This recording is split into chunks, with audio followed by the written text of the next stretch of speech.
Welcome to the ANEW Body Insight Podcast, empowering and inspiring your journey to optimal health. Hosted by Dr. Supatra Tovar, clinical psychologist, registered dietitian, fitness expert, and author of Deprogrammed Diet Culture. Rethink your relationship with food, heal your mind, and live a diet-free life. And Chantal Donnelly, physical therapist and author of Settled, How to Find Calm in a Stress-Inducing World. We follow our guests' journey to optimal health, providing you with the keys to unlock your own wellness path. Tune in and evolve with us. Hello, and welcome to the ANEW Body Insight Podcast. I am Dr. Supatra Tovar, and I am very excited to have 40-plus fitness podcaster, author, and personal trainer, Allan Misner, with us today. So nice to have you here with me, Allan. It's great to be here. Thank you. We are pod swapping. I was on Allan's podcast and then invited him on mine. And so I get to pick his brain this time, and I'm very excited to do that. So before I start, I'm going to read a little bit about Allan, and then we will get right into the questions. Allan Misner is the founder of the 40-Plus Fitness Podcast, a popular platform dedicated to fitness, wellness, and mindset for those over 40.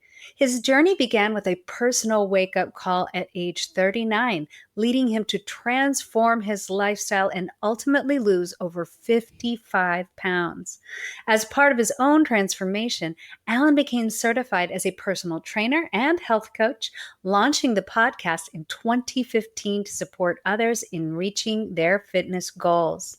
Through hundreds of episodes, I think I was on like 668th or something episode, Allan has interviewed a wide array of health experts, and his podcast has garnered a large following worldwide. He is also the author of The Wellness Roadmap, a book guiding readers towards sustainable health after 40. He lives in Panama, where he continues to coach clients in both fitness and wellness. Allan, welcome to the podcast. Thank you. Thank you so much. So, we want to talk about the transformation. This was a very, very pivotal point in your life, and it is very inspiring. I invited you on this show so we could really delve into motivation and mindset. And so I want to know what mindset shifts were crucial for you when you decided to commit to your health and wellness journey. Well, I think you said the operative word, commit. Because I had made the decision when I was 39 that I needed to fix something. Mm-hmm. But I found myself at 45 in worse shape than I was back then. And my daughter said something to me. We were on the phone. She had gotten into CrossFit. She was real excited about it. She was now a CrossFit coach, level 1 coach. And so she had changed her major and she was doing all this stuff. And we were on the phone one day and she said, "Daddy, would you watch me do this CrossFit competition?" Okay. And to me, that was like a kick in the mouth. Really? Well, because I had always seen myself as a participant in my daughter's life and not a spectator. And here she was at a point in her life where it was exactly kind of where I was at her age. She was doing these things and she was excited about it. And I wasn't able to be in it with her. I was going to be a spectator. I did go watch her. I didn't want to, but I went and watched. But I was, after that phone call was over, I was in Malaysia at the time, and it's a Sunday morning, and I was like, okay, why is this so much harder than anything else I've ever done? Why is getting healthy and fit so hard? And as I was laying there thinking about it, I was like, well, it isn't any harder. The difference was me. The difference was I had never committed to actually do the things that were necessary to get healthy and fit. Because to get healthy and fit, I had to change who I was. And I'd done that many times in my life, but I'd never committed. And so I'm the kind of person, when I commit, it is obsessive. It's fanatical. Okay, it's the one thing. If this is the one thing, then treat it like it's the one thing. Yes. And so that was the operative word. My brain had never turned on that this had to be the one thing. Hmm. And so I started on that path. And as I went through it, I learned a lot about myself, as you would on any kind of journey like this, where there's a self-discovery and change.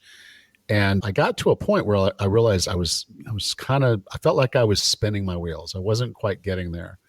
And I've evaluated that a lot over the years and with a lot of my clients, and recognized that I had a particular mindset at the time that required me to have a big, scary goal in front of me. So I had lost some weight. I was feeling okay, but I felt like I was losing traction. I wasn't quite getting what I needed. And so I called up my daughter. I looked up some things, and things that would be challenging. And I came across the Tough Mudder, which was a 12 to 13 mile mud run. So a mud run is like through territory that's hard. So it's not like you're running. You're climbing, you're crawling, it's muddy, it's difficult. This is where people take Jeeps and ATVs to get them stuck. Right. And you're trying to run through this in like a race type situation. And then they throw in 25 obstacles just to make it fun. And these would deal with like different things that were like, so it was heights and water and cold and darkness and tight spaces and electricity. Just different things that would kind of like frighten people or slow them down or keep them from wanting to do this. So it tests you. But the initial test for me was knowing that I was nowhere near in shape enough to do one of these things. And because, again, that mindset of wanting to be a participant and not a spectator, I didn't want to go into something and then my daughter feel like she had to hang back with me. Right. She was a level 1 CrossFit coach. She was an extreme athlete at this point. And I was like, I want to be able to do this on her terms. I want to be in the shape that I need to be to enjoy this experience with my daughter. And so it was this driving force from that point forward, the full commitment, the full actions, the never fail mindset of this was just, okay, I will do this. I will put everything into this. And that drove me to be able to do the things I did. So I changed the way I moved. I changed the way I ate. I changed the way I slept. I changed everything in order to be ready to do this. And the finish of that race goes down for me as one of the top. You have these moments. You've had a child. You'll have these moments with the child that are just like, they're magic. They're like this, they're seared in your soul, like the feeling you had. You'll never stop feeling that. You'll never stop experiencing that. It's like permanent on your soul. And then, so that race was one of them, but there's 3. And so one of them was when she was first born. She was born OP. Okay. If you don't know what that is, it's a form of breech, but it's face up instead of face down. Now, it usually isn't a major problem, but they do sometimes have to use tongs to help the baby through the canal because they're not in the best position for this. So she did go that way. And then as she came out, they give them this aptitude test, so kind of this test. And she didn't do well, but the doctor was very clear. She's like, that's not abnormal. When they go through this, they're stressed and they're this. And so we're going to give her a little rest and then we're going to go through it again. And so while she was resting, I'm standing over next to her. I've got my hand there and she reaches up and grabs my pinky. Her little fingers just wrapped around my pinky. Oh my goodness. Again, that's the feeling I'm talking about. So that was the first one, the day she was born. And then the next one was finishing this race with her, holding her hand. And then the third one was walking her down the aisle about 3 years ago, 2-3 years ago. Oh. And I guess it's 2 years ago. But the principles are this. I know if I had not done what I did that morning to sort out that it was the commitment that was missing, it was the thing, and put the big challenge in front of myself to change, I probably wouldn't have gotten the last 2. Definitely wouldn't have been doing the race with her. And I have to question whether I'd even been alive 2 years ago, given the health I was in at the time that all this happened. How would you have described yourself before? I mean, physically, mentally, emotionally, and mindset. And how do you describe yourself now? Okay. Get ready for your bleeper, whoever edits this. But do we need to? I was the fat bastard. I literally, like I said, the sitting on the beach at age 39 and all the way through, that was my identity. I was the fat bastard. I was miserable. I was unfit. I was unhealthy. I was obese. And I didn't even like myself. I was in toxic relationships. I had let my relationships with my family, other than my daughter, kind of fade away. And I had nothing but my job. I was really good at my job and I was getting paid well. I had done the thing you're supposed to do. I was a C-suite executive at the age of 39, Fortune 500 company, vice president, nice office, nice pay package, the whole deal. But I was completely miserable. And then, yeah, I did the Tough Mudder and I had those experiences with my daughter. And at this point, I look at fitness in a very different way than I did then, because for me, then fitness was what do I need to be for my daughter? What I need to do to do the things that are going to bring this relationship closer together. Now I look at it and I say, okay, I need to be fit for me. What do I need? What do I want?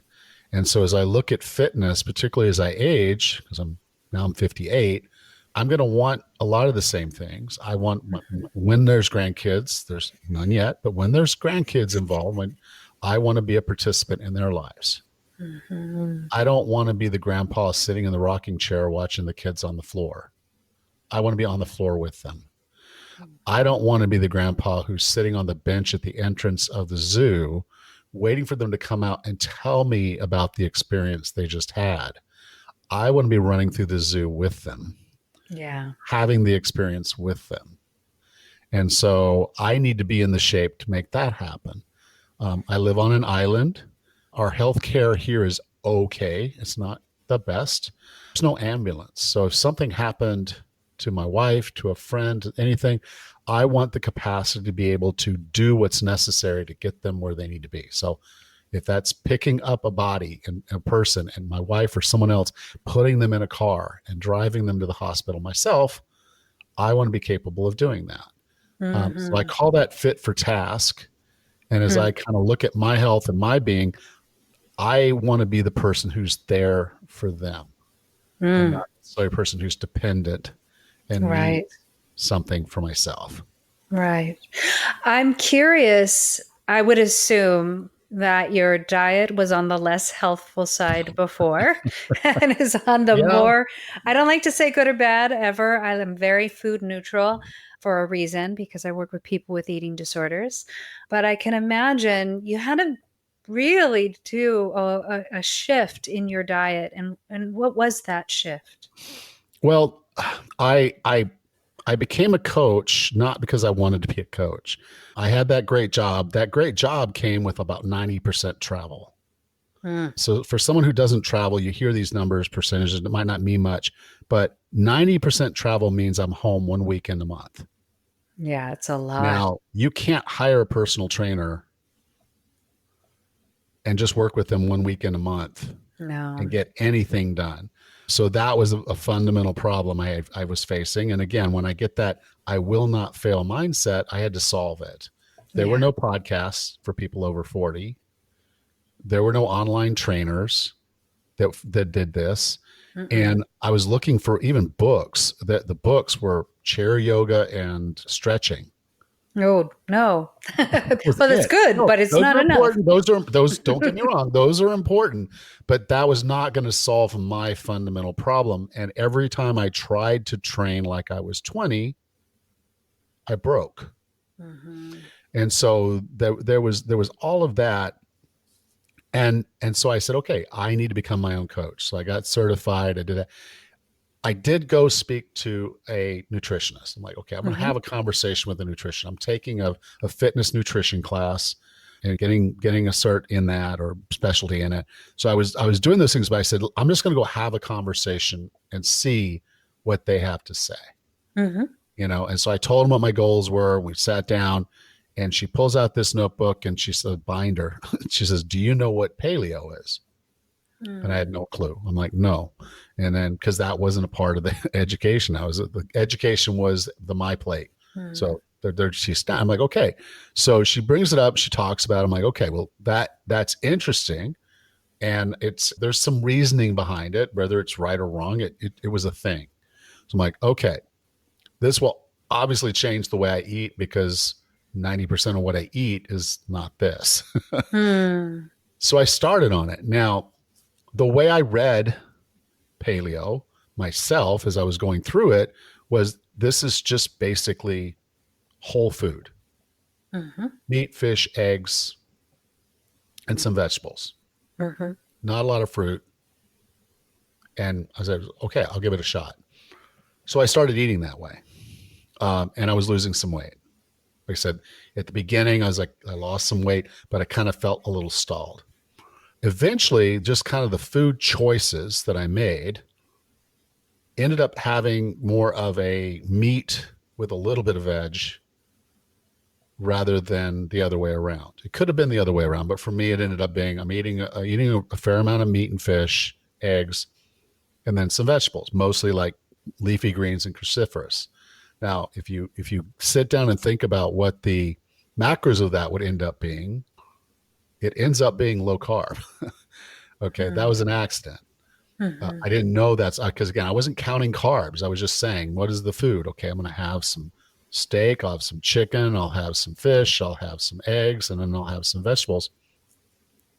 So I ended up with my breath smelling funny, and just kind of my pee smelled funny. Feeling fluey. I ended up in ketosis, Mm-hmm. and for my body, ketosis worked wonderful. Mm. I don't recommend everybody do it. It's a tool, and people will argue, okay, maybe it's not sustainable.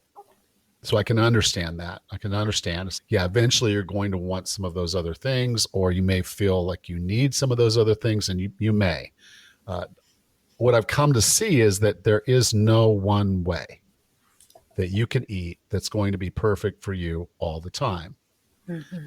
And so at periods of time, you can try some of these other ways of eating as long as they kind of fall in one caveat. It's whole food, meaning Mm. it came from a healthy animal or a healthy plant in any choice that you want. As long as you're giving it your body the nutrition it needs, it will respond in a Mm. helpful way. And Mm-hmm. so find the way that works that you can keep doing, and that's probably the right way for you to eat. So focusing on whole food, which means if it's in a box, bag, jar, or can, that's one of those things you want to ask, is this serving my body Yes. or something else? I think it's actually super important to actually ask your body, Yes. because your body tells you everything you Everything, need to know. everything. It Yeah. tells you if you're hungry. It tells you, it gives you this imagery on what it needs. And if you're really paying attention, if you're really mindful and you are slowing down, you're not dissociated, you're not distracted, you're also tending to your emotions in a non-nutritive way, you really get these powerful messages from your body. And yes, I think that your body really obviously tends to get happy and zingy with whole foods. Yeah. It's not used to chemicals. It doesn't really understand how to assimilate that. And it certainly is toxic to the body, especially certain preservatives and additives, and it does not help us. But when you really allow, so I'm a big proponent of being food neutral and not having good or bad foods. When you allow all of them, then you can have your body decide. Yeah. And your body usually decides on the side of food that comes from or close to the ground. Yes. So the way I like to think of it is like this. Okay. I want you to imagine that there's a being inside your body. Okay. And it can't see the outside world. It only knows what you tell it. Mm-hmm. And the only way you can tell it anything is through nutrition, which is information, Totally. movement, which is information, Mm-hmm. sleep, which is information, stress management, and then that voice in your head. Again, editors, a fat bastard was not a nice guy. Mm-hmm. So I was not kind to myself. Mm-hmm. And so this is the information that my body's getting. And so all of these things that were coming into my body at that point in time were telling it was unsafe. Yes. Oh, I Food, love to talk about this stuff. food is not plentiful. And so I'm eating this crap. Okay. Mm-hmm. And my body knows it's crap. And the sad thing is that all the body can tell you is I need more. Okay. That's the language it has, more. Now, what it was trying to tell me was it needed more nutrition. Yes. And I'm thinking it needs another beer. Okay. It's asking for more. I'm giving it more. And the more I'm Yes. giving it, it still lacks the nutrition it needs. And it's Yes. really struggling to communicate with me. So it makes me hungrier. So I'm eating more of the crap and I'm not getting the nutrition I need. So my energy levels aren't there. My mood is not there. Mm-hmm. And I'm struggling with all that movement because again, the way we were designed was to move on a regular basis. We get Totally. up, we move around, it's nice and gentle, and then there's periods of sprinting and doing what we've got to do, and then there's lifting and carrying heavy stuff. If you're Mm-hmm. moving on a normal pattern, your body feels safe. Like Allan has no problem getting out and moving around freely. Yes. There's no predators. We are the predator. And then we're eating good quality food and I'm not laying around. If you're laying around all the time, if you're sedentary, why are you staying in the cave? Yeah. What danger is out there that's preventing you from going out and doing the things we normally do? So the body does not feel safe. Mm-hmm. Okay. If we're under stress, we're not sleeping. Again, what's going on out there? I don't feel safe. Now, the way a lot of this works then is through our basic endocrine system. Yeah. Cortisol, Of hold course. on to the fat, lose some muscle. We might have to move at any minute. We can't afford to not have this energy because one, there's not enough food, there's not enough nutrition, Yes. So we're communicating to our body with our movement, our nutrition, and everything else. And our body, if it does not feel safe, will protect itself by holding on to more body fat, storing it exactly in the places we do not want it personally. But all Mm-hmm. our body's trying to do is survive. Yes, it It doesn't is. care if we don't look good in the mirror. It doesn't care if we have more body fat than we really need because we haven't told it what it needed to hear to feel safe and say, oh, it's okay. I can let go of some of this body fat. I can hold Mm-hmm. on and build muscle because we're doing the things that are necessary. I feel safe. I feel comfortable. And I feel like it's time to heal, time to build. Yes. That's one of the coolest things about the human body, besides its ability to communicate with us that way, is that it is, and I want you to think about that, it is a machine. Mm-hmm. It's a biological machine that we get to live in. Mm. And if we give it the right things, it can heal itself. There's not Totally. another machine out there that can do this. No. It can improve itself. There's not another machine out there like this. Yes. And we get this gift to live in this wonderful machine that we can heal, we can make better, no matter what age we are, no matter what's going on. If we give our body what it needs, Yes. it will get better. It will heal. It's just So I amazing. would say you went from fat bastard, although those, I would hate to describe you that way, but just scarcity mindset, afraid, unsafe, miserable, unhealthy, to focused, determined, mindful, grateful, appreciative, determined. Did I say determined twice? Maybe, but Whatever. You're determined it twice. was definitely there. It was Doubly there determined. twice. It was definitely there twice. Tell us, because I know a lot of people really struggle when there's a setback. Can you tell Yeah. me how you have overcome your setbacks and what advice do you have for people? Well, one of the things I want you to be thinking about is when you start thinking about where you need to be, this is never going to be a straight line. There's always going to be zigs and zags. Hmm. We never lose weight in a straight line. We never gain strength on a straight line. So there's always going to be these moments. But if you can think about the end game, okay, of what you really want. And so again, I had the end game of wanting to do the Tough Mudder. That was a period in time. But I have Yes. other end games in my life. And so I'll tell this story to kind of give you an idea of how I put it all together. So my grandfather, his name was Glenn, he loved golf, Hmm. adored it more than people, more than anything else. He loved the game. And he was a salesman. And back then, that's where you made your deals. So he played golf Yeah. practically every day. He lived on a golf course. He traveled around, played golf with all of his clients, his customers. So he was playing golf all the time. Well, I would go visit the family there for Thanksgiving. And so I came in, and this one time, what would do is I'd go to lunch with them, with him and my uncle and all. And then after lunch, they'd all go play golf. Hmm.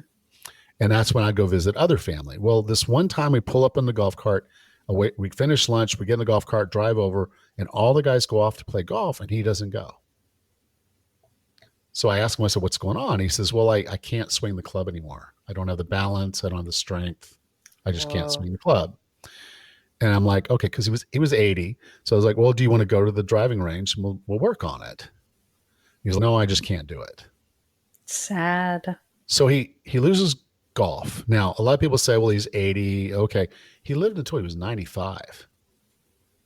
So that's 15 years of his life not doing the thing he loves. Yeah. That's hard. But now you flash forward to when he's 90 and he's in this apartment. He has his own apartment, but there's a little care desk. So if something's going on, he can call. He can't make it from his chair to the bathroom when he realizes he has to go. So he has to call down to the desk to clean him up because he can't do that either. And so as I look at fitness and I say, okay, well, what will I need? Well, I want to be able to wipe my own butt when I'm 105. Heck yeah. Okay. I don't want anybody doing that for me. I don't want No, anyone to thank have you. to do that for me. I want to be able to spend time with my family. Yes. He didn't want us around because he was so embarrassed by his situation. He didn't want that happening in front of someone. Yeah. So I didn't see him the last 5 years of his life. Oh, So sad. I want to be capable of spending time with my family, of doing things. We didn't really have the Tough Mudder. I did a 50-mile run when I was 29. Then I did a Tough Mudder with my daughter when I was basically 47. I don't know what they're going to be doing 20 years from now. My grandkids are around that age, but I'm going to be the crazy 80-year-old out there doing it with them, you know? Me too. I don't see a reason not to. Now, will there be setbacks? Of course, there's going to be setbacks. I wanted to do a Spartan with my brother, and I knew that I needed to be a lot stronger to be able to do that type of obstacle course race because it's very different than a Tough Mudder. Very hard, even maybe a little harder, it could be argued. I knew I needed to be stronger, and I started training for strength, and I tore a rotator cuff, like Oh, pop, done, all the way off. wow. I knew at the incident happened. I still did the race. Oh my. Well, you can't tear something that's already tore. There's certain things that happen, and you're like, it's done. There's no partially done. It's done. You can't do worse. This is done. So I knew this was going to be hard. I knew it was going to hurt, and I did do the race because I'd signed up for it. I wanted to do it, and then as soon as it was over, I went to the surgeon and I talked to the guy. Okay, I tore the rotator cuff. He's, oh well, maybe it's partial. I'm like, no, it's tore. He did the stuff, and he's like, yeah, it's tore. I said, yeah. He's, so they're going to want you to do the PT. I said, that's not going to do anything. He says, no, that's not going to do anything. And at this point, like I said, I knew enough because of my training, the anatomy. I knew exactly what had happened. I knew exactly what needed to happen. I needed the surgery, and then I needed to get into physical therapy. But because I care about the outcome, I care about the being functional after. I had the surgery on a Thursday, and on Monday I was in PT. Wow. Okay. I continued to move and train all the way through until surgery because I knew having as much full range of motion as I could have, I wasn't going to just put it in a sling and avoid pain. I didn't do things that could hurt me, that would hurt while I was there. So I couldn't do any pressing movements, but that didn't mean I couldn't do any pulling movements. And that didn't mean I couldn't move my arms and legs through the full range of motion. and continue to do that all the way up till surgery. So when I got through and went into PT, I was 1,000 times better off than what most people would do, trying to avoid the pain, staying in a sling, not moving. I knew that's not what my body needed. Yes. So I got the surgery, went into PT. In fact, the trainers, I can't believe how much mobility you have, your ability to move through full range of motion. So that we almost never see that. He was coaching Division I athletes. So nice. It was like, we don't see a lot of that. I'm like, well, I don't want to be hurt by this. I want 100% capacity. He worked with athletes, the surgeon worked. So I had the best surgeon I could get to basically get back to full action, full function. And I didn't lie to them. I didn't say anything other than I want full function. I want to go. Well, what I'm getting from this is that you really, if you are in the middle of your journey, you need to have a very clear idea of what your goal is, and to never take your eyes off of that, no matter what happens.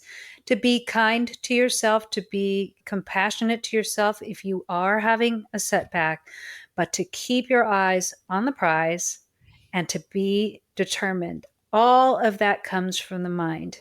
And one of my most favorite sayings is, whether you think you are or you think you aren't, either way, you are right. Yes. So it really does depend on what you think.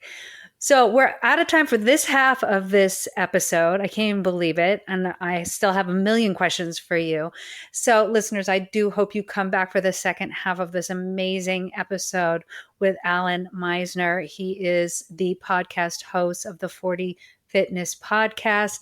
He's a personal trainer. He's an author. He's amazing. So join us next time. And thank you so much for joining me this time, Allan. Thank you, Supatra. Thanks for tuning into the ANEW Body Insight Podcast. Please remember, the content shared on this podcast is for entertainment purposes only and does not constitute medical advice. You can find us anywhere podcasts are streaming, on YouTube at my.anew.insight and at anew-insight.com under the ANEW Body Insight Podcast tab.